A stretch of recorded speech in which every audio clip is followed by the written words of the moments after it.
Kam probleme me sy dhe nuk kam mundësi për të lexuar. Dua të lexoj Kur'an, por nuk mundem se kam shumë të vështirë.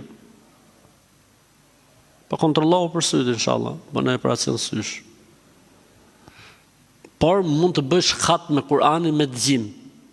Ai që s'ka mundësi të lexojë, për shembull rastin fjalë ndoshta s'ka mundësi me bërë operacion, se fjala operacion i llavgoje duket, po dikush si ka mundësi. Atë kush nuk ka mundësi, dhe kjo vlen edhe për të tjerë që nuk dinë ta lexojnë Kur'anin, bëhet khatme me dëgjim. Si me thonë, çdo ditë nga i xhuz. 30 ditë, 30 xhuzme. Kjo quhet khatmja me dëgjim.